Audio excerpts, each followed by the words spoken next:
Hello, this is Discombobulated Elm Tree, and this is the first video on Logisim tutorial. In today's video, we will look at the basics of Logisim. We'll take a look at the logic gates, fundamental building blocks of a computer, and flip-flops, small single-bit storage devices. By the end of today's video, we will have learned how logic gates and flip-flops work and what they do. And by the end of this series, we will have learnt the basics of a CPU, and we should also have a simple CPU you can program and mess about with. I hope you enjoy, and let's get started with this video. A NOT gate. So, a NOT gate takes an input and inverts it. So if we take this input here and turn it on, as you can see, it turns it to 0. And the other way about, if this input is off, then it gives us out a 1. A buffer is much different. A buffer does the opposite of that and outputs whatever you input, like that. An AND gate requires both inputs to be active to be high. So if we put in both inputs like this, then we get an output. However, if not both outputs are on, then we do not get an output. A NAND gate is an inverted AND, so it's as if you attach this NOT gate to the end of the AND gate. This means that it's on when we don't have both inputs active. So if we turn on both inputs, as you can see, it goes low. An OR gate is like a buffer, except with 2 inputs. So any input can be on, and then we get an output. A NOR gate is like that, yet again has a NOT attached to it. So if any input's on, then we get no output. However, if both are off, then we don't get an output. An exclusive OR gate is the more complicated one. It requires only one input to be active. However, if no inputs are active, then it's off, and if both inputs are active, then it's off. This is controversially the best gate that you can use. Next is a XNOR gate. This is like the other 2 cases where you've attached a NOT to the end of this here. So if one input's on, then it's off. If 2 inputs are on, then it's off. And if no inputs are on, then it's still. This here is a controlled buffer, which is a very useful gate.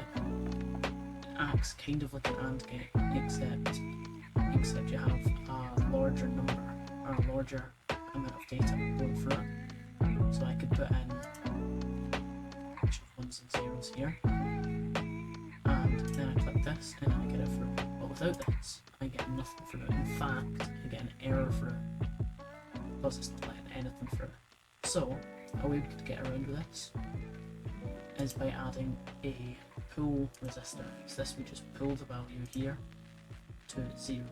So now we have a bunch of 0s until you allow some data through, like that. Now this is useful in some cases, however is not useful in others.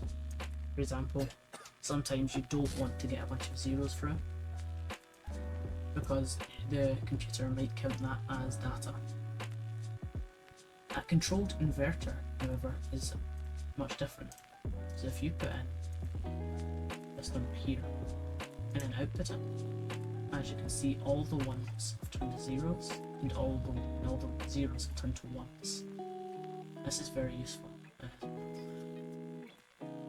Next up, we're going to be looking at flip-flops, and in the next video we'll look at registers. I'll post the next video tomorrow. So first of all, we have a data flip-flop. This is the flip-flops used in static RAM.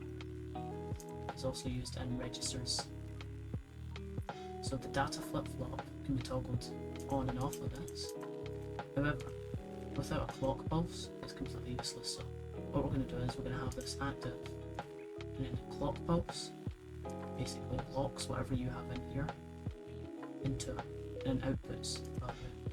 So if you have a 0, and then you clock it, it outputs that value there. If you have 1, it's that. Next is a T flip-flop or a toggle flip-flop. So this flip-flop is basically just if you have this value high, so if you have the T active, then every single clock pulse you're going to toggle between on and off.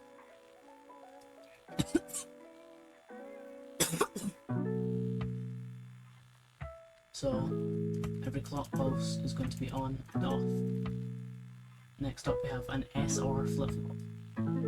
So this is a flip-flop that basically you have a set and reset, and every single time the clock pulse goes, it either goes 1 with a set or 0 with a reset.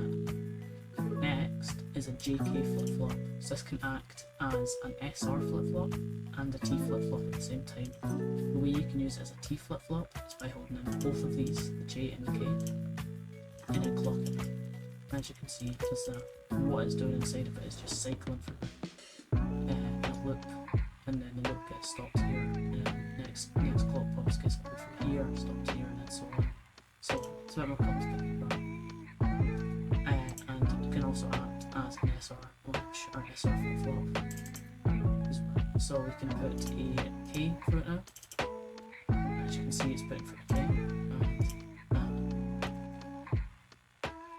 That's all for today. Tomorrow I'll be showing you registers and how to use them. I actually finished this here, but I'll be showing you the two different types of registers included in Logisim. And then in the future we will be looking at how to actually design our CPU.